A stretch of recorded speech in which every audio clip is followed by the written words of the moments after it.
नमस्कार, मैं हूं दीपक चौरसिया। आपके अपने शो देश की बहस के साथ हम एक बार फिर से हाजिर हैं। जैसा कि आप जानते हैं, न्यूज नेशन का ये वो मंच है जहां होती है आपके मन की बात।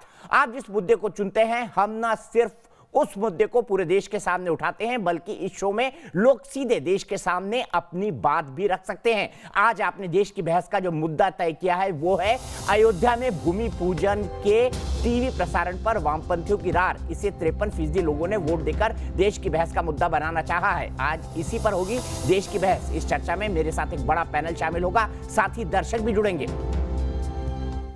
जैसे जैसे अयोध्या में भूमि पूजन की तारीख नजदीक आ रही है, विपक्ष और खुद को सेक्युलर कहने वाले चेहरे सामने आने लगे हैं। सवालों के तीर चला रहे हैं कि पीएम मोदी को अयोध्या नहीं जाना चाहिए। एआईएमआईएम के सांसद असदुद्दीन ओवैसी का कहना है कि पीएम का अयोध्या जाना धर्मनिरपेक्षता के खिलाफ है और उनके इस बयान पर बीजेपी ने कड़ी प्रतिक्रिया दी है। उधर लेफ्ट भूमि पूजन के प्रसारण पर रोक लगाने की मांग पर अड़ा है।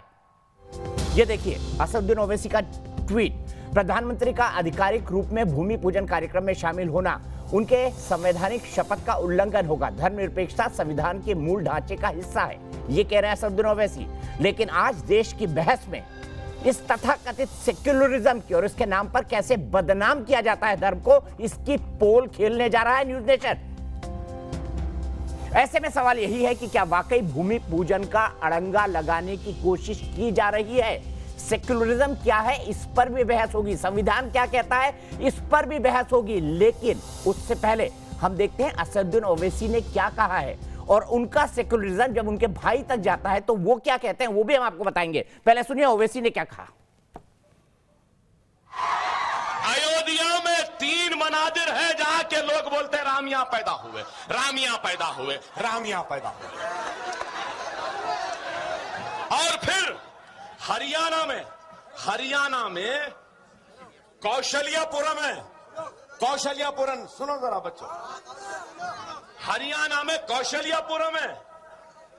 वहां के लोग बोलते कि हिंदुस्तान में हिंदुस्तानी तहजीब है, रिवायत है कि एक औरत अपने पहले बच्चे को जन्म देने से पहले मैके को जाती है और मैके में जन्म देती है। हमारे पास भी अरे पहला बच्चा है, आ जाओ बोल के घर में बुलाते है भाई, है एक हिंदुस्तानी तहजीब है, हिंदुस्तानी तहजीब है। इसी तरीके से हरियाणा कौशल्यापुरम के लोग बोलते हैं कि कौशल्या वहां की थी। कौन कौशल्या? राम की मां, दशरथ की बीवी। और वहां के लोग बोलते कि कौशल्या हिंदू तहजीब के हिसाब से मैके को आई थी हरियाणा को कौशल्यापुरम में और राम वहां पैदा हुए। 3 पुजारियां बोल रहे हैं अयोध्या में यहां। अरे अडवाणी, वाजपेयी, उमा भारती, मोदी, बता आखिर राम की मां कहां गई, किधर जन्म दी?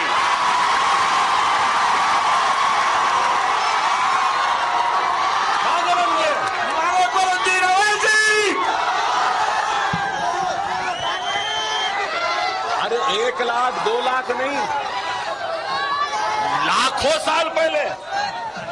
कितने? 15 लाख साल पहले के।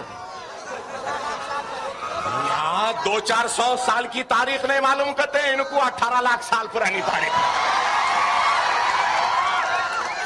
बताइए। अरे आप बताओ मेरे भाई। बहरहाल एक अजीब गरीब सूरत हाल है। सालार बोलते थे हर 10 कदम पे, हर 100 किलोमीटर पे जबान बदलती है, तहजीब बदलती है, जीने का सलीका बदलता है, रिवाजें बदलती हैं, तहजीबें बदलती हैं। हद तो ये हो गई कि भगवानों की तस्वीरें भी बदलती। तो सुने आपने अकबरुद्दीन ओवैसी के बोल। 2012 का यह भाषण है जहां पर माता कौशल्या का अपमान कर रहे हैं, भगवान राम का अपमान कर रहे हैं, भगवान दशरथ का अपमान कर रहे हैं। क्या यही है सेक्युलरिज्म? 2 गेस्ट मेरे साथ जुड़ गए हैं, पूरा पैनल जुड़ेगा। Doctor Sudhanshu Trivedi, member of parliament, जुड़ेंगे मेरे साथ। प्रोफेसर संगीत रागी पॉलिटिकल एनालिस्ट मेरे साथ जुड़ेंगी, नीरजा चौधरी सीनियर जर्नलिस्ट मेरे साथ जुड़ेंगे, आशुतोष वरिष्ठ पत्रकार पॉलिटिकल एनालिस्ट, और मेरे पुराने मित्र विवेक श्रीवास्तव जी हमारे बड़े भाई और लेफ्ट के लीडर, और थोड़ी देर में असीम वकार मेरे साथ जुड़ेंगे। सबसे पहले आपसे जानना चाहता हूं विवेक श्रीवास्तव जी, भगवानों का अपमान करना क्या यही सेक्युलरिज्म है ओवैसी साहब का? जी नहीं, बिल्कुल नहीं। ओवैसी साहब का ना लेफ्ट से कोई लेना देना है, और कम्युनल पॉलिटिक्स कोई भी अगर करता है, चाहे वो मुसलमानों की हो या हिंदुओं की, दोनों जो है भारतीय संविधान के हिसाब से ठीक नहीं है। सेक्युलरिज्म का मतलब है धर्मनिरपेक्षता। अगर आप किसी पर्टिकुलर धर्म को पकड़ करके राजनीति करते हैं, वोट मांगते हैं, वोट बैंक बनाते हैं, दंगे करवाते हैं, लड़ाइयाँ करते हैं, एक दूसरे का अपमान करते हैं, तो ये सेक्युलरिज्म नहीं है। चाहे वो मुसलमान करे या हिंदू, ये कोई कैटेगरी नहीं है। और यह भी जरूरी नहीं है कि अगर हिंदू गलत है तो मुसलमान गलत नहीं हो सकता, गलत दोनों हो सकते हैं। लेकिन ओवैसी के बजाय ऐसे और एग्जाम्पल दीजिए ना। जो लोग कह रहे हैं कि राम मंदिर से कोई प्रॉब्लम नहीं है, इतने सारे मुसलमान कह रहे हैं, प्रॉब्लम है प्राइम मिनिस्टर न्यूट्रल नहीं है, प्रॉब्लम है प्राइम मिनिस्टर क्या एग्जाम्पल सेट कर रहे हैं। प्राइम मिनिस्टर अगर सैफी मस्जिद में जाए तो ठीक, प्राइम मिनिस्टर अगर गुरुद्वारे में जाए तो ठीक, मंदिर में नहीं जा सकते विवेक श्रीवास्तव, ये कौन सा सेक्युलरिज्म है बताइए? प्राइम मिनिस्टर ने केदारनाथ बद्रीनाथ की यात्रा करी, अनेकों जगह पे गए, बनारस गए, काशी विश्वनाथ की यात्रा करी, किसी ने कोई ऑब्जेक्शन नहीं उठाया, ना किसी हिंदू ने, ना मुसलमान ने, ना लेफ्ट ने। उनकी व्यक्तिगत एक राय है, वो जा रहे थे और गुड फेथ में जा रहे थे। लेकिन यहां कंडीशन डिफरेंट है, अयोध्या का मामला डिफरेंट है, और स्टेट टेलीविजन पे उसका ब्रॉडकास्ट करना स्टेट मशीनरी का दुरुपयोग है। ठीक है, मैं आऊंगा इस बहस पर, लेकिन मैं सुधांशु त्रिवेदी जी जुड़ गए मेरे साथ, असीम वकार जी जुड़ गए हैं, संगीत रागी जी जुड़ गए हैं। सुधांशु त्रिवेदी जी, मैं आपको एक स्टेटमेंट दिखाता हूं, अकबरुद्दीन ओवैसी का यह स्टेटमेंट है, 2012 का यह स्टेटमेंट है, अपनी एक सभा में दिया गया स्टेटमेंट है, जिसमें सेक्युलरिज्म के नाम पर वो कैसे अपमान कर रहे हैं भगवान राम का, माता कौशल्या का, महाराज दशरथ का। एक बार सुन लीजिए, फिर सेक्युलरिज्म के नाम पर हम इस बहस की शुरुआत करेंगे। क्या है सेक्युलरिज्म? हिंदू देवी देवताओं का अपमान, क्या ये AIMIM का सेक्युलरिज्म है? सुनिए अकबरुद्दीन ओवैसी ने क्या कहा। अयोध्या में 3 मनादिर है जहां के लोग बोलते हैं राम यहां पैदा हुए, राम यहां पैदा हुए, राम यहां पैदा हुए। और फिर हरियाणा में कौशल्यापुरम है, कौशल्यापुरम, सुनो जरा बच्चों, हरियाणा में कौशल्यापुरम है, वहां के लोग बोलते कि हिंदुस्तान में हिंदुस्तानी तहजीब है, रिवायत है कि एक औरत अपने पहले बच्चे को जन्म देने से पहले मैके को जाती है और मैके में जन्म देती है। हमारे पास भी अरे पहला बच्चा है आ जाओ बोल के घर में बुलाते है भाई, है एक हिंदुस्तानी तहजीब है, हिंदुस्तानी तहजीब है। इसी तरीके से हरियाणा कौशल्यापुरम के लोग बोलते हैं कि कौशल्या वहां की थी। कौन कौशल्या? राम की मां, दशरथ की बीवी। और वहां के लोग बोलते कि कौशल्या हिंदू तहजीब के हिसाब से मैके को आई थी हरियाणा को कौशल्यापुरम में, और राम वहां पैदा हुए। 3 पुजारियां बोल रहे हैं अयोध्या में, यहां। अरे अडवाणी, वाजपेयी, उमा भारती, मोदी, बता आखिर राम की मां कहां गई, किधर जन्म दी? तो ये है ओवैसी साहब के भाई का सेक्युलरिज्म। सीधे चलता हूं मैं सुधांशु त्रिवेदी जी के पास। सुधांशु त्रिवेदी जी, क्या AIMIM को इस बयान के लिए अनकंडीशनल माफी नहीं मांगनी चाहिए विरोध और ऐतराज करने से पहले? क्यों मांगनी चाहिए? ये तो सेक्युलरिज्म का सुंदर शांति गीत है, ये तो सांप्रदायिक सौहार्द की मिसाल है, और जिसको कवर अप करने के लिए दिल्ली के तमाम बुद्धिजीवी और श्रीवास्तव जी जैसी पार्टी के लोग, सेक्युलरिज्म के तमाम चैंपियन खड़े हुए हैं। आप गाली बकिए क्या? हिंदू देवी देवताओं के भद्दे चित्र बनाइए, अभिव्यक्ति की स्वतंत्रता है, गाली बकिए, अभिव्यक्ति की स्वतंत्रता है, मगर दूसरी तरफ कुछ और हो जाए तो भीड़ घेर लेगी एक थाने को, FIR दर्ज होकर आदमी जेल में होने के बावजूद कि हमको दे दो, हम इसका इंसाफ करेंगे, वहां पे सब चुप हो जाते हैं। अब बताइए, विवेक श्रीवास्तव जी बोल रहे हैं, सूप बोले तो बोले, चलनी भी बोले, जिसमें 100 छेद। बताइए, इनकी पार्टी तो कहती धर्म है अफीम है, इनकी पार्टी ने तो 2007 में पश्चिम बंगाल में एक मंत्री के खिलाफ कानूनी कार्रवाई कर दी थी, अपनी पार्टी से स्ट्रक्चर पास कर दिया था कि उसने केवल काली माता के मंदिर में जाके पूजा कर ली थी। और इन्हीं के पार्टी के लोग रोजा इफ्तार में जलवाए जलाल से जाते हैं। ये बताइए, मदर टेरेसा का कैनोनाइजेशन हुआ, पूरे टेलीविजन के ऊपर आया, ये तो मैं मोदी सरकार की बात कर रहा हूं। किसी ने चू से मुंह बोला? डॉक्टर मनमोहन सिंह जी गए दिल्ली में अक्षरधाम मंदिर की शिलान्यास करने, तब किसी को समस्या नहीं थी। आज ये है, कारण ये है, सिर्फ एक बात बता दे, ओवैसी क्या जवाब देंगे इसका? वो कहेंगे वो तो कार्रवाई चल रही है, कोर्ट में केस चल रहा। वाह भाई वाह! अरे इनका तो ऐसा है, सुनिए दीपक जी, ये राम जन्मभूमि का इतने दिन मुकदमा चला तो क्या कहते थे ओवैसी साहब, हाथ उठा के, ये यकीन पे तय नहीं होगा, ये सबूत पे तय होगा, अगर साबित होगा तभी ये तय होगा कि रामलला जहां विराजमान है वो जमीन उनकी है। और सीएनआरसी में क्या कहते हैं? अरे बर्थ सर्टिफिकेट नहीं है तो कहां से ले आए? यकीन पे मान लो हम तो यहाँ रह रहे तो ये हमारा है। बता, रामलला तो बर्थ सर्टिफिकेट दे देंगे। त्रिवेदी जी, और इनसे कह रहे हैं डिस्कशन कि अपने राम आप मान लीजिए। जन्मभूमि पे नहीं हो रहा है, डिस्कशन राम उसी पे हो रहा है जन्मभूमि का और मसला प्रधानमंत्री के आपने जाने पे हो रहा है। बयान। असीम वकार जी, क्या नहीं, आपके नहीं, तो सेकुलरिज्म मुसलमान का भी ये मान मतलब चुके है हैं। कि अकबरुद्दीन मुसलमान ओवैसी भी मान चुके माता हैं उसको। कौशल्या और भगवान राम को गाली देंगे? क्या आपको इसके लिए अनकंडीशनल माफी नहीं मांगनी चाहिए आपकी पार्टी को, एआईएमआईएम को? बताइए असीम वकार जी। अगर जैसा कि आपने कहा तौबा नौज बिल्ला गाली वाली बात अगर ये सच्ची होती तो अब तक न जाने सैकड़ों नहीं, हजारों नहीं, करोड़ों मुकदमे हो गए होते। सर मैं फिर सुना देता आपको हूं, अपने चैनल पर टेलीविजन पर मक्कारी है, शूट करने के लिए माफी मांगना चाहिए। फुटेज झूठ एक भी नहीं मुकदमा बोलती, नहीं है उनके ऊपर इस उनका खुद बात का के लिए कि भाषण है, उन्होंने किसी खुद की भगवान को आवाज गाली है। दी। आपको नहीं भी देते हैं, आपकी प्रॉब्लम तो ये है। मैं कह रहा हूं, अगर आपने जैसा कहा कि उन्होंने गाली बकी किसी भगवान को, अगर ऐसा किया होता तो एक दो नहीं करोड़ों मुकदमे होते उनके ऊपर। आप झूठ बोल रहे हैं, आप फरेब फैला रहे हैं न्यूज नेशन पर बैठकर। आपको हाथ जोड़कर माफी मांगना चाहिए। सर अभी एफआईआर अगर- होगी, अभी तक निकला नहीं था ये बयान, आज निकल गया है। 2012 का बयान बोला था ना, 15 मिनट फौज से हटा दो, निपट लेंगे 100 करोड़ बनाम 15 करोड़। असीम वकार जी, ये आपका सेकुलरिज्म है क्या? सेकुलरिज्म के नाम पर भगवान और इंसानों को गाली दी जाएगी? इसका सीधा जवाब चाहिए मुझे। आप लोग डिबेट को आप जैसे लोगों को मैं सीधा जवाब थोड़ी ना दूंगा। आपको मैं पत्रकार मानता ही नहीं हूँ। आप मत माने, मुझे कोई फर्क नहीं आपको पड़ता। तो मैं- देश आपको मुझे तो असीम मैं वकार मान रहा पत्रकार हूं कि मानता आप है, अपनी लेकिन मैं जिंदगी सीधे चलता हूँ जीविका की विवेक लड़ाई लड़ श्रीवास्तव रहे के हैं। पास। विवेक श्रीवास्तव, मैं आप- बहस को भटका आप नहीं रहा हूँ। पत्रकारों की लाइन में सेकुलरिज्म खड़े के हो रहे नाम हैं पर आकर। हिंदू देवी देवताओं को गाली देना, धर्म को अफीम नहीं, मानना, देखिए, भारतीय संस्कृति को नुकसान पहुंचाना, सेकुलरिज्म- ये आप हैबिचुअल ऑफेंडर है, सेक्युलरिज्म हैबिचुअल में ऑफेंडर। किसी- नहीं बिल्कुल नहीं। देखिए दीपक जी, आप नहीं सीखना है सुनिए, भाई, आपसे आप नहीं वरिष्ठ सीखना पत्रकार है। हैं, मेरी लॉजिक अभी मैं एक लाइन आपसे सेक्युलरिज्म का पूछूंगा तो मतलब आपके पास किसी भी जवाब नहीं धर्म का बचेगा। इंसल्ट करना नहीं है। देवी देवता हो, इस्लाम हो, क्रिश्चियनिटी हो, यहूदियों का किसी ने धर्म हो, कोई इंसल्ट इंसल्ट नहीं करना की है, सेक्युलरिज्म का कहीं मतलब किसी नहीं ने इंसल्ट नहीं की है। है। म्यूचुअल पीसफुल और ना ही हम लोग कोएग्जिस्टेंस के- ना ही सेक्युलरिज्म हम लोग के कल्चर में ये आप बात अपने है। घर में पूजा करिए, मुसलमानों के कल्चर खूब में ये पूजा बात करिए, नहीं है, कल्चर जम में के आप नमाज ही के होगा करिए, आप जो मर्जी करिए, लेकिन पॉलिटिकल लाइफ में ला करके सोशल अनरेस्ट क्रिएट करवा करके, अरे मस्जिदें प्रधान- तोड़ करके, मंदिरों को रोजा अटैक इफ्तार करके, किसके ये जो किसके unrest है, प्रधानमंत्री ये करते थे? गलत है। इंदर कुमार गुजराल की प्रधानमंत्री सरकार एक को गलत एग्जाम्पल किसका सेट कर रहे समर्थन हैं। था? देवेगौड़ा के रोजा इफ्तार में भी गया हो और इंदर कुमार गुजराल के रोजा इफ्तार में भी गया हो, मनमोहन जी सिंह नहीं, के में बिल्कुल भी नहीं। गया हो देखिए, जब आप सुनिए, समर्थन दे रहे थे। उस वक्त लेफ्ट के सेकुलरिज्म कहा गया समर्थन था का आपका। मतलब लेफ्ट की आइडियोलॉजी किसी धर्म को नहीं मानती। नहीं बिल्कुल नहीं, हमारा सेकुलरिज्म बिल्कुल खड़ा है।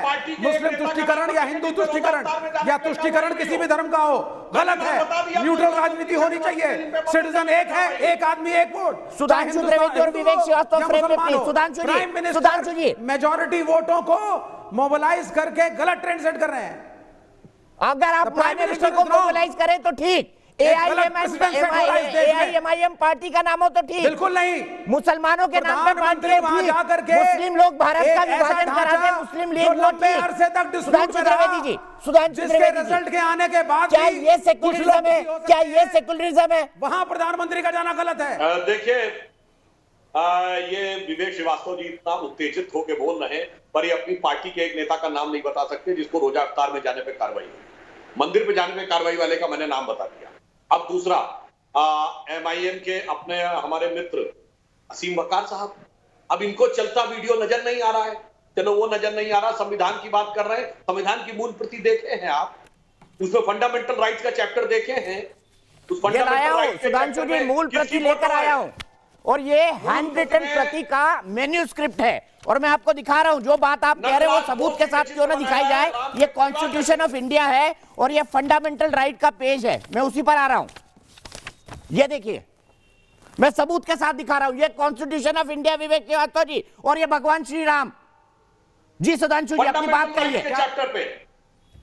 अब दूसरी बात, इस देश नहीं, को प्रधानमंत्री का कौन मानता है? अगर अयोध्या राष्ट्रपिता किसे मामला माना जाता डिस्प्यूट है? में लंबे अरसे विवेक तक श्रीवास्तव रहा जी सुनिए, और कोर्ट ने उसका विवेक फैसला विवेक जी सुन लीजिए प्लीज, सुन लीजिए। मैं कोर्ट के फैसले पर भी आऊंगा, मैं पूरा फैसला निकाल कर आया हूं। सुन लीजिए सिर्फ सुधांशु जी की आवाज। विवेक जी संयम।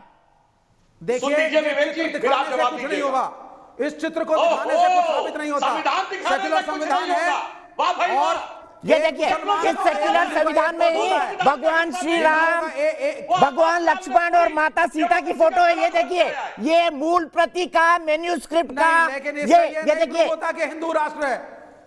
कोई नहीं कह रहा हिंदू भारत राष्ट्र है। हिंदू राष्ट्र नहीं है। यहाँ अब पे मैं एक और सर्वधर्म बात सद्भावना सुनिए। है। सब धर्मों सुधांशु त्रिवेदी, विवेक भाई एक मिनट, एक राम की मिनट। तस्वीर संविधान की बात दिखा आई, करके सुधांशु जी कह रहे हैं, सुन लीजिए उनकी बात, फिर जवाब दे दीजिएगा। अब मैं बोल दूं, इन्होंने कहा कि भारत धर्मनिरपेक्ष है। क्यों धर्मनिरपेक्ष है? इसका आधार भी तो बताइए। भगवान राम ने जब लंका का विजय प्राप्त किया था तो लंका को अपने राज्य में मिलाया नहीं, ना अपना कोई आप हर चीज में कहां चले जाते हैं? वहां धर्म परिवर्तन किया। 1947 के बाद की कहानी अरे बताइए सुनिए, आप। इसी वजह से धर्मनिरपेक्ष नहीं, आप 1947 के बाद की कहानी बताइए जरा मुझे। धर्मनिरपेक्ष है। और मैं चुनौती से कहता हूं विवेक श्रीवास्तव, एक कम्युनिस्ट कंट्री बताओ जहां बोलने की स्वतंत्रता हो, और एक मुस्लिम कंट्री बताओ जो धर्मनिरपेक्ष हो। एक लड़के के टर्की था तो अभी हाजिया सोफिया को बना दिया गया मस्जिद, और यहां आके भाषण देते हैं।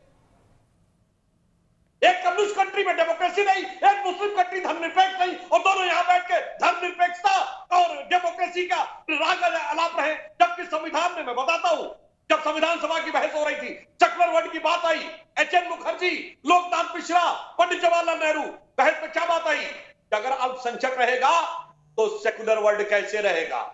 दुनिया का एक देश बताइए जो सेक्युलर भी हो, अल्पसंख्यक भी वर्ल्ड हो।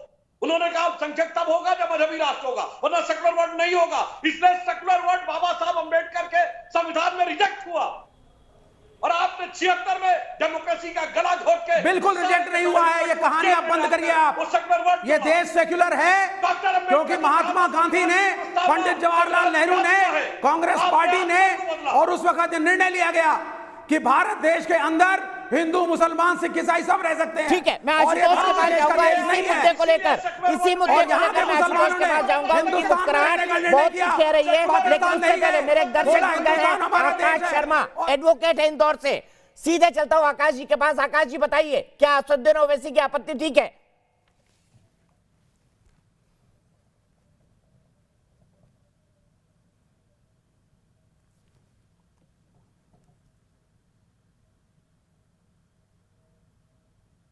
भारत देश के और एक ऐसे व्यक्ति के लिए सभी धर्म, सभी व्यक्ति, पूरी जनता उनके लिए एक समान है।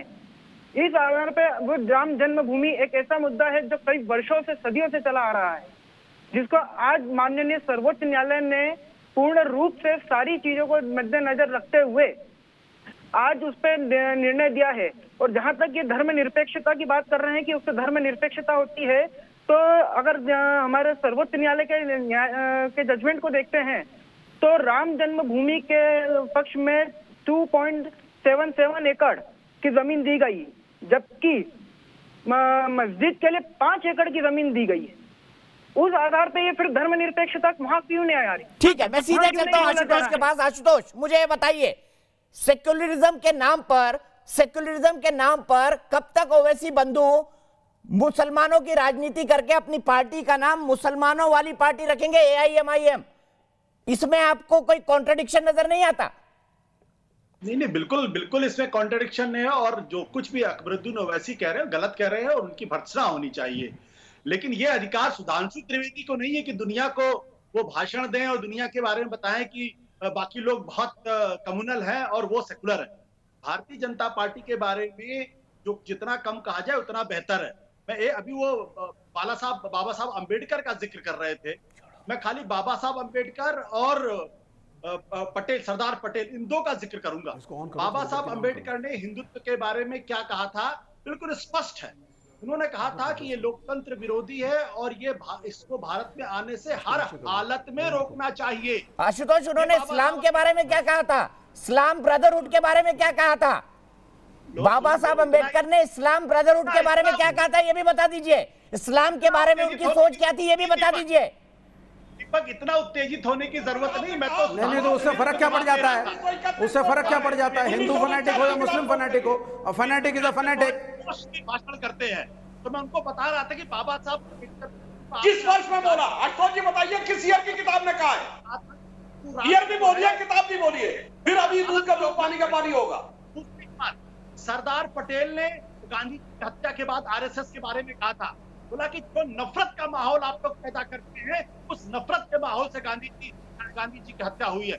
तो सुधांशु त्रिवेदी, भारतीय जनता पार्टी, आरएसएस, ये सब सेकुलरिज्म में बोलते हैं तो ऐसा लगता है जैसे कि कोई गब्बर सिंह है वो के बारे में बातचीत कर रहा है। ये इस तरीके से बात करते हैं जब थॉट में बना रखा जो बातें कही है वो पब्लिक होंगी और फिर उसके बाद इनको डिफेंड करना मुश्किल हो जाएगा। सुधांशु जी, ये भी आशुतोष, मैं उत्तेजित नहीं था, मैंने सिर्फ ये पूछा आपसे कि मुस्लिम ब्रदरहुड के बारे में 1936 में जब पार्टीशन की बात हुई तब बाबा साहब अंबेडकर ने क्या कहा था? सुधांशु जी क्या कहा था, बता दीजिए।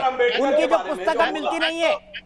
अब मैं ये भी बता दूं, नहीं, यहाँ कंपटीशन चल रहा है क्या? यहाँ कंपटीशन चल रहा है क्या कि कौन ज्यादा हिंदू या मुसलमान? सर, आप सबसे बड़े सेक्युलर हैं। अरे आप नहीं, आप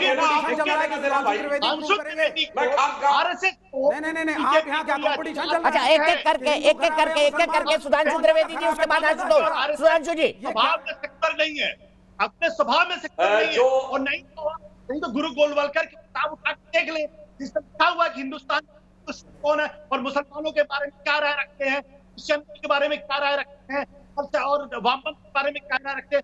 आपको जो है गोलवलकर को डिसोन कर दिया है। ठीक है, सीधे सुधांशु, आशुतोष आपने बात कंप्लीट की सुधांशु त्रिवेदी जी के पास। सुधांशु जी, अब इनको जवाब देता हूं। देखिए, आशुतोष जी ने जो इंटेलेक्चुअल बाजीगरी की, ये तो वैसा ही है जैसे जिन्ना ने 1920 में कहा था वो सेकुलर है। डॉक्टर अंबेडकर का कोट आप 1931 का बोल रहे हैं ना, 1946 का बताइए। 1949 की किताब हु वर शूद्राज, 1950 की किताब द अनटचेबल, उसमें ये सब कहा है क्या? वो 1931-32 कोट कर रहे हैं आप जनाब। और दूसरी बात, हमारा सेकुलरिज्म आपके लिए गलत है, मगर वो सेकुलरिज्म अच्छा है जिसमें प्रधानमंत्री कहे Muslim should have right to the of India. एक करके प्लीज हम स्काइप पे जुड़े हैं, मैं सबको मौका दे रहा हूं। सुधांशु जी कंप्लीट करिए, सिर्फ सुधांशु जी का ऑडियो। आशुतोष तुरंत उसके बाद आपके पास आऊंगा। देखिए, आशुतोष जी से विनम्रता से कहूंगा, मुस्लिम should have first right over the national resources of India. यह सेकुलरिज्म है, ठीक। मुसलमानों को आरक्षण मिलना चाहिए आंध्र प्रदेश में, यह सेकुलरिज्म है।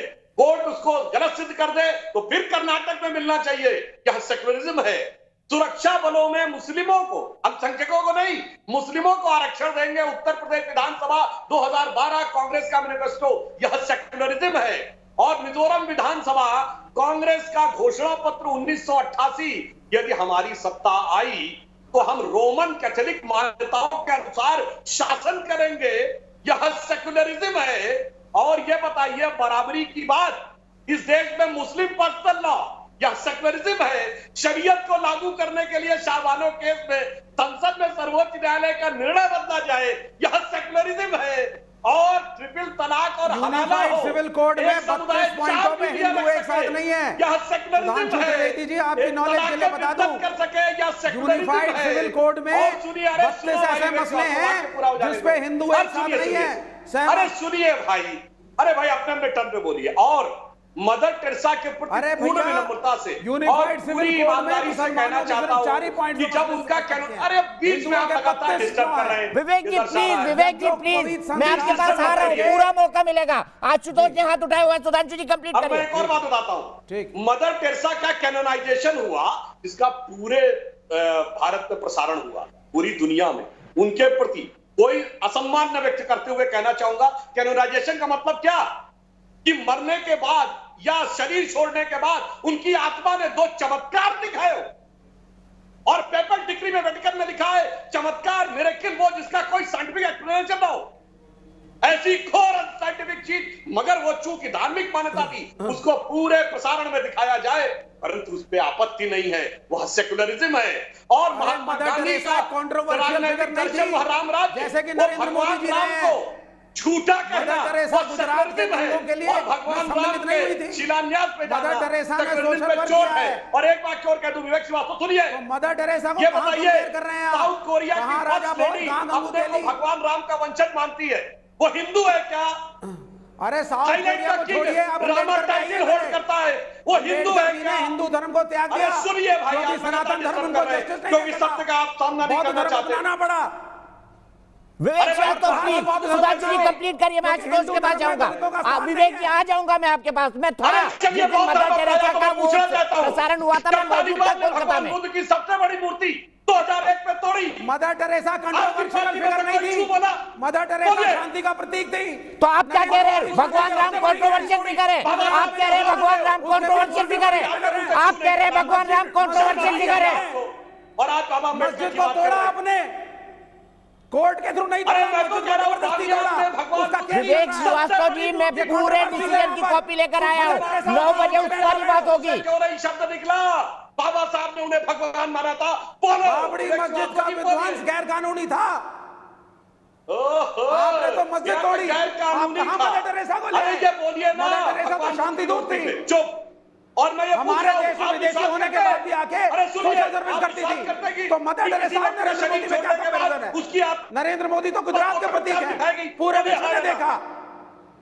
ठीक है, एक मिनट के लिए मैं नीरजा जी के पास चलूंगा। नीरजा चौधरी जी वरिष्ठ पत्रकार मेरे साथ जुड़ी हुई हैं। नीरजा जी, मैं आपसे जानना चाहता हूं, क्या आपको प्रधानमंत्री मोदी का अयोध्या जाना धर्मनिरपेक्षता के खिलाफ लगता है? आपको क्या लगता है? मैं आपको 1980 से देख रहा हूं, जब आपने अयोध्या का आंदोलन कवर किया था। मुझे बताइए, क्या आपको यह धर्मनिरपेक्षता के खिलाफ लगता है? देखिए, जब कोर्ट ने अपना वर्डिक्ट दिया है कि मंदिर वहीं बनना चाहिए, मुद्दा जो 70 साल से अटका हुआ था उसमें एक क्लोजर आ गया है। और मेरी आपत्ति प्रधानमंत्री के वहाँ जाने से नहीं है, दूरदर्शन के कवर करने से भी नहीं है, क्योंकि हमने देखा 80s में 90s में महाभारत रामायण दूरदर्शन ने कवर किया है। अब आपकी राय हो सकती है सेक्युलर है कि नहीं, होना चाहिए कि नहीं, एक धर्म को इतना वो देना चाहिए, तूल देनी चाहिए कि नहीं, वो अपनी जगह है। मेरी आपत्ति बहुत सिंपल है। कोविड के टाइम अगर हम 70 साल वेट कर सकते थे तो क्या 7 महीने और नहीं वेट कर सकते? देश में त्राही त्राही मची हुई है। ब्राजील के आंकड़ों से हम आगे निकल गए हैं। कुछ दिनों बाद यूएस को भी हम मात दे देंगे। और लोगों में इतनी समस्या हो रही है, बेरोजगारी है, लोगों के जॉब्स गए। उस दिन 2 दिन पहले जो किस्सा निकला इतना दुखदायक था कि वो एक महिला अपने बूढ़े पति को 5 रुपए नहीं थे पर्चा लेने के लिए अस्पताल में भर्ती करने के लिए। तो अगर देश में यह स्थिति है तो क्या योगी आदित्यनाथ को वहां जाके सफाई करनी चाहिए कि इस तरफ ध्यान देना चाहिए? सीधे सुधांशु त्रिवेदी जी, ये दूसरा एक्सक्यूज है। हालांकि एक पिटीशन गई थी इलाहाबाद हाईकोर्ट ने उसको एंटरटेन करने से मना कर दिया था। एक कांग्रेस वर्कर की पिटीशन थी जो राहुल गांधी के बहुत क्लोज है, साकेत नाम है उनका। क्या आपको नीरजा जी की आपत्ति जायज लगती है? क्योंकि ये भी एक पर्सपेक्टिव में पॉइंट है। क्या कोविड के टाइम पर भूमि पूजन उचित है? अगर 492 साल वेट किया गया तो 1 साल और क्यों नहीं? देखिए, इसी आशंका अगर पार्लियामेंट नहीं मिल पा रहा है दीपक इस समय, हाँ मैं जवाब दे रहा हूँ। देखिए, इसी आशंका, एक मिनट जवाब ले लेते हैं। सुनिए, शादियों में हम नहीं जा पा रहे हैं, लोग मर रहे हैं तो फ्यूनरल्स में हम नहीं जाने को कहा है। हम लोग बहुत लोग हैं जो हम हर मंगलवार को हनुमान के मंदिर जाते हैं, वो सब हमने अलग रखा है क्योंकि एक बहुत अनयूजुअल स्थिति है देश में, दुनिया में।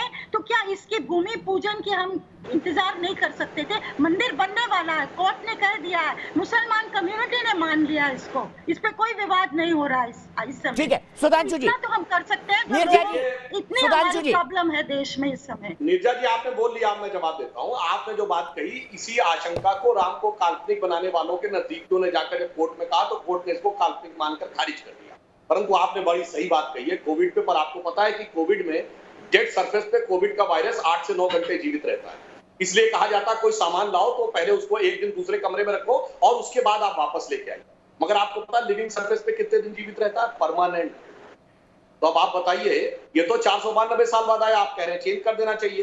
परंतु मैं ईमानदारी से कहता हूं, बकरीद में बकरे लाए जाएंगे, वो तो परमानेंट कैरियर होंगे कोविड के। एक बार ये भी कह दीजिए कि कोविड फैलने का कितना खतरा होगा। मुसलमानों को क्यों ले आते हो? अब सुनिए, कोविड की बात हो गई तो भी बकरीद को ले आए। ठीक है, सिर्फ सुधांशु जी की आवाज। विवेक भाई प्लीज, विवेक भाई प्लीज, विवेक भाई प्लीज। असीम वकार जी का फोन कट गया है, जोड़िए उसको। सुधांशु जी सुनिए, क्या फिर ये आप कहिए कि जो सरकारें कह रही है ना, तो हर बकरे का कोविड टेस्ट कराएं, 14 दिन क्वारंटीन में रखें, फिर सैनिटाइज करके उपलब्ध कराएं, उस पर तो आप लोगों के मुंह से एक नहीं निकलता। अरे साहब, करोड़ों बकरे कोविड के कितने कैरियर होंगे करेंगे, वहां ये आपकी आदत है। हर चीज में हिंदू मुसलमान करिए आप। वो कोरोना की बात करिए नीरजा जी, उसमें भी आप बकरीद ले आए। कोई कहता है भाई महामारी फैल रही है, तो उसमें भी हिंदू मुसलमान। विवेक जी का ऑडियो प्लीज, सुधांशु जी का ऑडियो। विवेक भाई प्लीज, हम 1 घंटे और हैं अभी बहस में। सुधांशु जी, ये मुझे समझ में नहीं आता, ये लेफ्ट वाले क्यों बीच में बोलने लगते हैं? रिलीजन इज ओपियम वाले, ये ओपियम के बीच में काहे ओपियम खा के आते हैं जो बार बार बोलने लगते हैं? इनको तो धार्मिक बहस से ही बाहर रहना चाहिए। खाम बेगानी शादी में अब्दुल्ला दीवाना।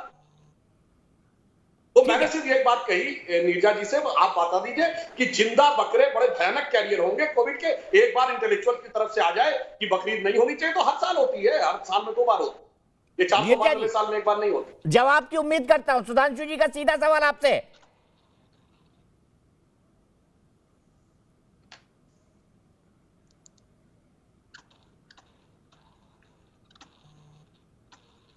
नीरजा जी, सुधांशु जी का सवाल आपसे। क्या नीरजा जी जुड़ी हुई है?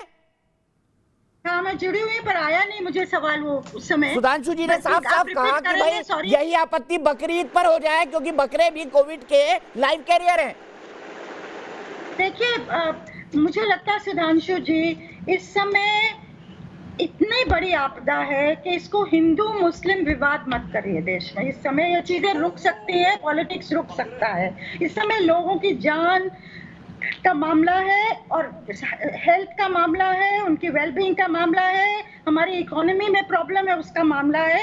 ये चीजें कुछ समय तक रुक सकती है। आप बकरीद में अगर खतरा है तो जरूर उठाइएगा उसको, उसमें कोई आपत्ति नहीं। सुधांशु जी जवाब देना चाहते हैं, फिर मैं सीधे विवेक श्रीवास्तव के पास जाऊंगा, और असीम भाई का फोन भी जुड़ गया है, और संगीत रागी जी का भी। मैंने तो यही पूछा नीरजा जी, हम भी बचपन से आपको सुनते आ रहे हैं। प्रधानमंत्री कार्यालय सरकार ने तो आप लोग से सवाल नहीं पूछा था, आप लोग सलाह देने लगे। और जहां पर कि बकरा वास्तविक कैरियर है, जिंदा कैरियर है, उस पर आप कह रहे हैं आपको करना हो तो कर दीजिए, हम कुछ नहीं बोलेंगे। ये अपने आप में कितनी हास्यास्पद स्थिति लगती है कि आप इस तरह के मुद्दों के ऊपर पूरी तरीके से चुप्पी। और यहां पर भाई जब प्राइम मिनिस्टर होंगे तो उसकी सिक्योरिटी में क्या स्थिति होती है? कई किलोमीटर तक आप एंट्री नहीं कर सकते। डिस्टेंसिंग की जहां बात है, प्राइम मिनिस्टर की उसी एसपीजी सिक्योरिटी का हिस्सा है। आपको पता होना चाहिए जब प्राइम मिनिस्टर चलते हैं या जिनके पास एसपीजी और जेड प्लस सिक्योरिटी भी होती है, उनके ब्लड ग्रुप वाले कई लोग साथ में चलते हैं। इस सीमा तक तो सिक्योरिटी की बात रखी जाती, फिर भी उसमें आपको नजर आ रहा है इसमें तो उल्लंघन हो जाएगा। मगर बकरों का एक और बात, हिंदू मुस्लिम आपने कैसे कह दिया? मैं असीम वकार साहब बैठे हैं और इनसे पूछ लीजिए, किसी मुस्लिम टेक्स्ट में दिखा दीजिए कि जहां बकरे की कुर्बानी इस्लामिक परंपरा में, बकर का मतलब क्या होता है? बड़ा। अबू बकर अल बगदादी मतलब वो बकरा नहीं है, वो बड़ा है। तो बड़े जानवर की कुर्बानी करो, हाथी घोड़ा ऊंट। मगर भारत में बकरा गाय, यही करिए। कहने के लिए आपके पास कोई तथ्य नहीं है, इसलिए उसकी कुर्बानी होती। वरना कोई चुनौती दिखा दी जहां गोट सैक्रिफाइस लिखा हो इस्लामिक धर्म में। जवाब दीजिए असीम वकार साहब। प्रधानमंत्री की यात्रा पे डिबेट है, असीम वकार साहब जुड़े नहीं है। असीम वकार साहब, प्रधानमंत्री क्या रोल मॉडल है? नहीं है। प्रधानमंत्री क्या एग्जाम्पल सेट कर रहे हैं? प्रधानमंत्री एग्जाम्पल सेट कर रहे हैं, भाड़ में गया कोरोना, सबको छोड़ो और वोट की राजनीति के लिए मैं पहुंचूंगा। प्रधानमंत्री ये मैसेज दे रहे हैं। प्रसार भारती बिल को भी साइड में रखूंगा और स्टेट मशीनरी का मिसयूज करूंगा, क्योंकि हिंदुओं को बरगलाना है और वोट लेना है। डेवलपमेंट की पॉलिटिक्स कर नहीं पाते हैं। अरे आप भी तो हिंदू हैं, विवेक श्रीवास्तव जी, आप भी तो हिंदू हैं, आप बरगला जाएंगे क्या? विवेक श्रीवास्तव जी, आप भी तो हिंदू हैं, आप बरगला जाएंगे क्या? के राजभवन में 200 लोग, नहीं, हम कम्युनिस्ट हैं, हिंदू मुसलमान की बात नहीं है। तो ये क्या है विवेक श्रीवास्तव, ये क्या है? इस देश के मुसलमानों ने भारत को अपना देश माना।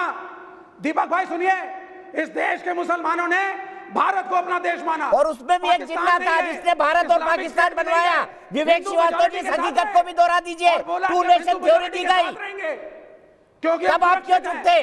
तब कम्युनिस्ट क्यों चुप थे? बताइए। लेकिन इस देश का मुसलमान इस देश का है, इस देश का पेट्रियाटिक है, इस देश का मुसलमान पाकिस्तानी नहीं है। वो जो ये बीजेपी वाले उसको रोज घोषित करते हैं और रोज इम्तिहान लेते हैं कि अपने देशभक्ति का इम्तिहान दो हमको। अच्छा सुनिए, देश का मुसलमान भारतीय है, बता दीजिए, उसका भी एक ही वोट है और प्रधानमंत्री दोगली राजनीति कर रहे हैं। विवेक जी, सवाल है आपके लिए, 1 मिनट। विवेक जी, एक सवाल है आपके लिए सुधांशु जी का। विवेक जी, सवाल सुनवाइए सुधांशु जी का। विवेक जी, 1 मिनट। आशुतोष, आपकी मुस्कुराहट बहुत कुछ कह रही है, आ रहा हूं मैं आपके पास। 1946 में कॉन्स्टिट्यूएंट असेंबली में मोहम्मद अली जिन्ना कहां से चुन के गए थे? ढाका से कि पेशावर से कि लाहौर से कि कराची से? नहीं, बंबई से। और बॉम्बे प्रेसिडेंसी की 30 की 30 सीटें मुस्लिम लीग को मिली थी और मद्रास प्रेसिडेंसी की 28 की 28। इसलिए यह भाषण मत दीजिए। मोहम्मद अली जिन्ना चुन के गए थे और उनको 98-97% वोट मिला था। ऐसा नहीं 97-98% मुंबई वाले वहां चले गए। इसलिए भी भाषण मत दीजिए, फैक्ट चेक कर लीजिए, उसका बोला करिए। वो मुंबई से चुन के गए थे, आज के पाकिस्तान से नहीं, आज के भारत से चुन के गए। जवाब दीजिए विवेक श्रीवास्तव जी, जब भारत का डिवीजन हुआ धर्म के आधार पर, तब वामपंथी कहां थे? इससे साबित क्या होता है? इससे साबित क्या होता है? इससे कुछ साबित नहीं होता। सुभाष चंद्र बोस को इस देश से निकाल के भेष बदल के सीपीआई का कैडर श्रीपद अमृत डांगे के कहने पर अफगानिस्तान के रास्ते रूस लेकर गया था। तुम कभी आजादी के लिए लड़े ही नहीं, तुमने कभी गोलियां नहीं खाई, अंग्रेजों के पिट्ठू बने रहे आरएसएस के लोग, और आज हमको देशभक्ति सिखाते हो और हिंदू मुसलमानों को बांटते हो आपस में। अच्छा विवेक श्रीवास्तव जी, अयोध्या में भगवान श्री राम का मंदिर बन जाएगा तो आप दर्शन के लिए जाएंगे कि नहीं? साथ रहेगा। अरे विवेक श्रीवास्तव जी, आप दर्शन के लिए जाएंगे कि नहीं? अयोध्या में भगवान श्री राम का भव्य मंदिर बन जाएगा तो आप दर्शन के लिए जाएंगे कि नहीं जाएंगे? राम के मंदिर को सब मुसलमानों ने माना है, कोर्ट के आदेश को सब मुसलमानों ने माना है। तो ओवैसी जी क्यों चिल्ला रहे हैं? दुष्टता दिखा रहे हैं, प्रधानमंत्री दिखा रहे हैं कि मैं धर्म विशेष राजनीति करूंगा। अच्छा ये बताइए, प्रधानमंत्री गलत है। प्रधानमंत्री दिखा रहे हैं कि मुसलमान मेरा अपना नहीं है। प्रधानमंत्री दिखा रहे हैं कि कम्युनल पॉलिटिक्स करो और हिंदू वोटों को एक तरफ करो। प्रधानमंत्री पोलराइजेशन कर रहे हैं वोटों का। ठीक है सुधांशु जी, मुझे पता है आपको, आप 9:05 तक जुड़े थे। मैं 9:05 पे आपको थैंक यू बोलता हूं। सीधे चलता हूं आदित्य द्विवेदी के पास। विवेक श्रीवास्तव जी, बहुत टाइम है हमारे पास, अभी बहुत टाइम है डिस्कशन के लिए। आदित्य द्विवेदी लखनऊ से। आदित्य जी मुझे बताइए, थोड़ा ध्यान दीजिए सामने, मुझे बताइए कि ओवैसी जी की आपत्ति को क्या आप उचित मानते हैं? प्रधानमंत्री को जाना चाहिए अयोध्या या नहीं जाना चाहिए?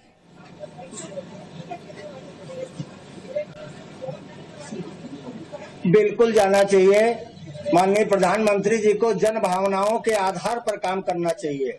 जो राष्ट्र की भावना है, मूल भावना है, उसका वो आदर करके वहां जा रहे हैं। भगवान राम का जो वहां पर भूमि पूजन होना है, उसके लिए वो जा रहे हैं। देश की भावना जिधर बह रही हो उधर प्रधानमंत्री को जाना चाहिए। पता नहीं क्या बात है कि जब कुछ भी होता है तो एक हमारे देश में एक धड़ा आकर के उसके विरोध में खड़ा हो जाता है और वो यही चाहा करता है कि इस काम में किसी तरह से विघ्न डाला जाए।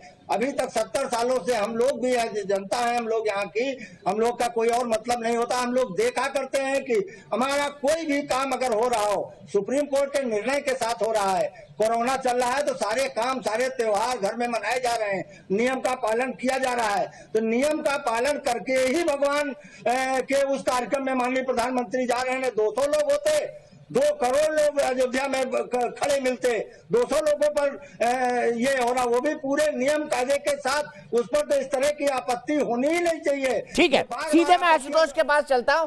आशुतोष जी, क्या आपको लगता है कि आप भी रॉन्ग साइड में खड़े? नहीं, मैं तो सुधांशु त्रिवेदी पता नहीं क्यों चले गए, लेकिन सुधांशु त्रिवेदी जी बहुत सेकुलरिज्म की बड़ी बात कर रहे थे, जिन्ना के बारे में बात कर रहे थे। सेकुलर, सबसे सेकुलर आदमी इस देश के अंदर कोई था तो वो था लाल कृष्ण आडवाणी, जिन्होंने जिन्ना को सेकुलर घोषित करके पाकिस्तान जाके। और दूसरे सबसे सेकुलर आदमी थे जसवंत सिंह, जिन्होंने पूरी किताब लिख दी जिन्ना के ऊपर। और अब सुधांशु त्रिवेदी जो कि मंच छोड़ के जा चुके हैं, इसलिए बहुत बड़े भाषण देते हैं। तो ये आना चाहिए कि दरअसल इस देश की साथ इतना बुरा व्यवहार जेपी आरएसएस के लोगों ने किया है। आजादी की लड़ाई में कोई हिस्सा लिया नहीं, जिन्ना को कब मौका मिलता है। चलिए हम 2020 के राम मंदिर की बात कर लें, थोड़ा इतिहास से आगे आ जाते हैं। क्या आपको भी आपत्ति है कि प्रधानमंत्री वहां पर भूमि पूजन के लिए जा रहे हैं? आशुतोष जी, आपको भी आपत्ति है कि प्रधानमंत्री वहां भूमि पूजन के लिए जा रहे हैं? टीवी पर उसका प्रसारण हो रहा है, अगर दूरदर्शन नहीं करेगा तो प्राइवेट चैनल कर देंगे, फर्क क्या पड़ता है? मुझे तो इस बात पे अफसोस हो रहा है कि मैं इस मौके पर अयोध्या में नहीं हूँ। मैं भी भगवान राम के दर्शन करना चाहता हूँ, लेकिन ये जो घड़ियाली आंसू बहाने वाले लोग हैं जिन्होंने भगवान राम का व्यापार करके पूरी राजनीति चमकाई, वो मंच पे खड़े होकर सेक्युलरिज्म में भाषण देते हैं, तो इनका जो दोगलापन होना चाहिए लोगों के सामने। क्या ये लाल कृष्ण आडवाणी को कंडेम करेंगे? क्या ये लाल कृष्ण आडवाणी को कहेंगे? क्या लाल कृष्ण आडवाणी को पार्टी से बाहर निकालेंगे? क्यों लाल कृष्ण आडवाणी पर करते हैं लोग? और क्या जो कुलकर्णी साहब थे वो तो पार्टी छोड़ के चले गए, तो जो लाल कृष्ण आडवाणी आज तक लगाए घूमते हैं, वो उस दिन जब होगा वहां पे लाल कृष्ण आडवाणी यहाँ मौजूद होंगे। जसवंत सिंह साहब ने सेकुलर बताया था कि कौन से आशुतोष, आपको ये भी फैक्ट पता है उसके बाद पार्टी में उनके साथ क्या हुआ था? इस फैक्ट को भी बता दीजिए, हम दोनों साथ में रिपोर्टिंग करते थे। मैं तो ये बता दीजिए ना क्या हुआ था? जसवंत सिंह को कैसे शिमला के अधिवेशन से निकाला गया था, ये भी बता दीजिए ना। मैं उनके साथ बगल वाले रूम में था, ओबेरॉय सेशंस में। ये भी बताइए ना जसवंत सिंह को कैसे अनसेरेमोनियसली निकाला गया था जिन्ना की तारीफ करने पर। अगर मैं गलती से उधर बोल दूं तो मेरे घर पर पत्थर फेंके जाएंगे और मेरी मां बहनों को गालियां दी जाएंगी। तो ये इनकी बात है, तो दो राय नहीं होनी चाहिए। या तो लाल कृष्ण आडवाणी गलत है या सुधांशु गलत है, दोनों एक साथ सही नहीं हो सकता। चलिए बाबर पे आ जाते हैं। अच्छा मुझे बताइए, बाबर को आप एक आक्रांता मानते हैं या शासक? क्या बाबरी मस्जिद ठीक थी? नहीं, मैं तो कहता हूँ बाबर आक्रांता था। ये कौन कहता बाबर आक्रांता नहीं था? कौन कहता है? विवेक श्रीवास्तव जी कहते हैं सेक्युलरिज्म खतरने में पड़ जाता है बाबर को अगर आक्रांता बोल देते हैं तो।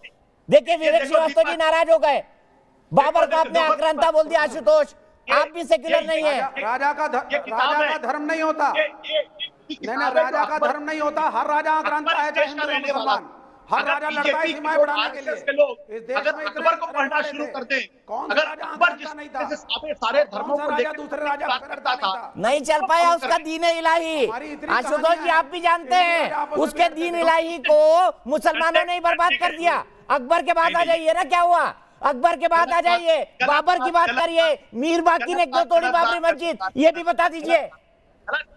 मीर बाकी ने राम भगवान का मंदिर क्यों तोड़ा, ये भी बता दीजिए। और मैं अब स्ट्रिक्टली सुप्रीम कोर्ट के फैसले पर आना चाहता हूं। मेरे साथ कुछ और गेस्ट जुड़ेंगे, मैं चाहता हूं असीम वकार जी को जोड़ दीजिए प्लीज, संगीत रागी जी को जोड़ दीजिए, विवेक श्रीवास्तव जी। विवेक श्रीवास्तव जी, आक्रांता हर राजा आक्रांता है दीपक भाई। अच्छा। हर राजा आक्रांता है, चाहे हिंदू राजा हो या मुसलमान। राजा अपना धर्म समझता था अपने साम्राज्य को बढ़ाने के लिए, उसको धर्म का रंग मत दीजिए। विवेक श्रीवास्तव जी आपस में लड़ता था। आप सुप्रीम कोर्ट को मानते हैं? तो वो भी दक्षिण भारत के मुसलमान राजाओं से गोलकोंडा के लड़ते थे। आप सुप्रीम कोर्ट को मानते हैं? ऐसा नहीं है। और विवेक श्रीवास्तव जी, प्रेम शुक्ला जी जुड़ गए, आप सुप्रीम कोर्ट को मानते हैं? विवेक श्रीवास्तव जी, हम बिल्कुल सुप्रीम कोर्ट को मानते हैं। जो सुप्रीम कोर्ट का ऑर्डर है वो फॉलो करना है, चाहे हिंदू हो या मुसलमान। तो अयोध्या पे डिस्प्यूट कोई नहीं कह रहा, प्रधानमंत्री का रोल गलत है, प्रसार भारती का उल्लंघन हो रहा है, स्टेट मशीनरी का मिसयूज है, हम इस पे डिबेट कर रहे हैं। अच्छा कोई मुसलमान चलिए मैं कोर्ट का फैसला कोर्ट करता हूं। मैं चाहता हूं एक बार असीम वकार जी को फिर से जोड़ दिया जाए और मुझे फिर दिखाना है कि अकबरुद्दीन ओवैसी ने सेक्युलरिज्म के नाम पर क्या कहा था। विवेक श्रीवास्तव जी, कोर्ट का फैसला पेज नंबर 670, कोर्ट ने अपने फैसले में कहा कि हिंदू गवाहों के अलावा खुद मुस्लिम गवाहों ने अपनी गवाही में यह माना कि रामनवमी, सावन झूला, कार्तिक पूर्णिमा जैसे अवसरों पर देश भर में हिंदू तीर्थयात्री यहां दर्शन के लिए आते थे, सरयू नदी में स्नान करते थे, राम जन्मभूमि, हनुमानगढ़ी, कनक भवन के दर्शन करते थे। अगला पेज मैं आपको पढ़ा देता हूं, पेज नंबर 630 और 628 पे देख लीजिए। कोर्ट ने कहा कि मुस्लिम पक्ष ऐसे सबूत नहीं पेश कर पाया जिससे साबित हो कि 16वीं सदी में वहां बाबरी मस्जिद के निर्माण के बाद 1857 से पहले तक मुस्लिमों का एकाधिकार रहा हो। यह सुप्रीम कोर्ट का फैसला, कोर्ट का 630 पेज नंबर। डिस्प्यूट नहीं है, डिस्प्यूट दूरदर्शन पे है, प्रसार भारती पे है, प्रधानमंत्री के रोल पर है। डिस्प्यूट राम मंदिर पे नहीं है, कोर्ट ने फैसला दे दिया है, वो डिस्प्यूट सेटल हो चुका है। लेकिन प्रसार भारती का क्लॉज है, आप धर्म की रिपोर्टिंग कर सकते हैं, इंफॉर्मेशन दे सकते हैं, लेकिन यहां धर्म के नाम पे सेलिब्रेशन होगा तो सेलिब्रेशन को दिखाना गलत है। प्रेम शुक्ला जी, सेलिब्रेशन को दिखाना गलत है और इसलिए टोपी पहन के अगर इफ्तार करे तो गलत नहीं है, लेकिन रामनवमी राम भगवान के शिलान्यास का कार्यक्रम गलत है, सेक्युलर नहीं है। इंफॉर्मेशन शब्द है। नहीं, अभी बाबरवादी पता नहीं क्या क्या बातें करेंगे। मैं दीपक जी इन महाशय से जरा जब बहुत देर से बोले, जरा शांति सुन लीजिए। एक छोटा सा सवाल मेरा आपसे भी है, आदरणीय विवेक श्रीवास्तव जी, एक छोटा सा सवाल मेरा आपसे है। 2012 में दिख रहा है, एक मिनट प्रेम शुक्ला जी, मनमोहन सिंह जी इफ्तार पार्टी में तस्वीरें चल रही है उनकी।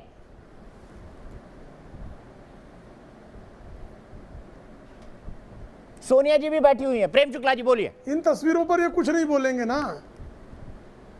देखिए इफ्तार पार्टी पर इनका मुंह सिल जाएगा। 2012 में जब नए पोप ने वहां जिम्मेदारी, नेहरू जी की भी तस्वीर है, लाइव प्रोग्राम दिखाया था, लाइव प्रोग्राम दिखाया था कि नहीं दिखाया था? आप मैं आपसे, अरे भाई, अरे शांति से जरा विवेक श्रीवास्तव जी, एक मिनट सुन लीजिए, सबके बीच में बोलते हैं आप ही किए जा रहे हैं। नहीं, सुनना आता ही नहीं ना उनको। देखिए जब 2012 में नए पोप ने जिम्मेदारी स्वीकारी, उस समय वेटिकन के कार्यक्रम को दूरदर्शन ने लाइव दिखाया, तब विवेक श्रीवास्तव समेत सारे कम्युनिस्ट किस कुएं में घुस गए थे? क्यों नहीं विरोध किया? ये राम मंदिर के नाम पर ही विरोध क्यों होता है? क्यों बाबरवादी छाती कूटने लगते हैं? क्या प्रॉब्लम इनको? आशुतोष जी तब कहां चले गए थे? तब क्या पत्रकारिता इनकी बिक गई थी कि मर गई थी कि पोप के चरणों में समर्पित कर दी थी इन्होंने? कृपया बताएं, बद्रीनाथ तब क्या हुआ था? बताइए ना। जब अरे भाई, विश्वनाथ यात्रा पे, अरे आप कृपया मुझे बताइए ना, पोप की सेरेमनी जब लाइव दिखाई गई, पोप का क्या लेन देन है भारत से? कौन है पोप? पोप आपका काका है? कौन था पोप आपका? मेरा प्रश्न पोप पर है। पोप के, अरे विवेक जी जवाब भी दे दीजिए ना, कोई लॉजिकल। दूरदर्शन ने लाइव दिखाया क्योंकि एंटोनियो मैनो जो है इस देश के शासन व्यवस्था का संचालन कर रही थी। तब आपका मुंह सिल गया था क्या? आशुतोष जी की पत्रकारिता क्या सोनिया जी के प्रणाली में उनका डुबकी मार रही थी क्या? लेकिन जहां बाबरी मस्जिद ढाई गई हो, इतना लंबा डिस्प्यूट रहा हो, बेशक कोर्ट का फैसला आ गया है, वहां पे जाना गलत है। प्रधानमंत्री गलत मैसेज दे रहे हैं। विवेक जी जवाब दे दीजिए ना, उनका सवाल है लॉजिकल, पोप का कार्यक्रम क्यों दिखाया दूरदर्शन पे? जवाब दे दीजिए विवेक श्रीवास्तव जी। भैया पोप ने अरे विरोध क्यों नहीं किया इन्होंने? पोप का कार्यक्रम अगर इंफॉर्मेशन के तहत दिखाया है, कहां गए थे? किसके तहत दिखाया है? सेलिब्रेशन के तहत गलत है। किस कूड़ेदान में आप समझिए, पहले प्रसार भारती के क्लॉज पहले पढ़ के आइए। अरे तो विरोध क्यों ये नहीं? बीजेपी के प्रवक्ता को बोलिए पहले प्रसार भारती के क्लॉज पढ़ के आए। ये बिना पढ़े आ गए, भवन में घुस गए, बिना पढ़े आकर के मुझे रामायण कोट कर रहे हैं। पहले प्रसार भारती के सारे क्लॉज पढ़ के आओ और फिर मुझे बताइए आप किस कूड़ेदान। और कोविड के टाइम पे जाना तो और भी गलत है। बताइए तो। प्रधानमंत्री वोट बैंक की पॉलिटिक्स के लिए सारी मर्यादा तोड़ चुके हैं।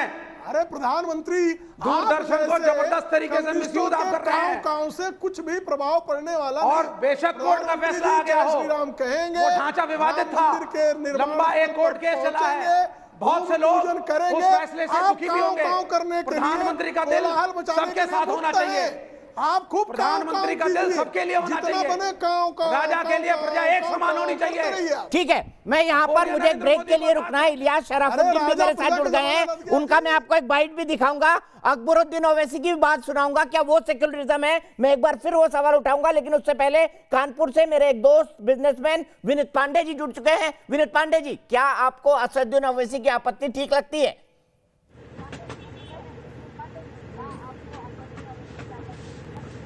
नहीं सर, उनकी बिल्कुल आपत्ति ठीक नहीं है। और क्या ये हमारे साथ जातियां करवाएंगे? हमारे लिए प्रधानमंत्री जी ने हम लोगों के लिए, हिंदुस्तानियों के लिए इतना सोचा है, क्या ये गलत है? क्या ओवैसी जी हैं कौन? ओवैसी जी अपना देखिए, हम हिंदुस्तानियों के बीच में बोलने का उनको कोई अधिकार नहीं है। ठीक है विनय जी, आपका पॉइंट पूरे देश ने सुना है और देश की बहस का हमारा मतलब यही है कि हम अपने दर्शकों की आवाज को सीधे सीधे देश तक पहुंचाएं। यही देश की बहस का मतलब है। इलियास शराफुद्दीन जी हमारे साथ जुड़ गए हैं, बहुत शरीफ व्यक्ति हैं, इनकी आवाज पर ब्रेक नहीं लगता। इलियास भाई आपके पास आऊंगा ब्रेक के बाद, ब्रेक लगाइएगा थोड़ा सा।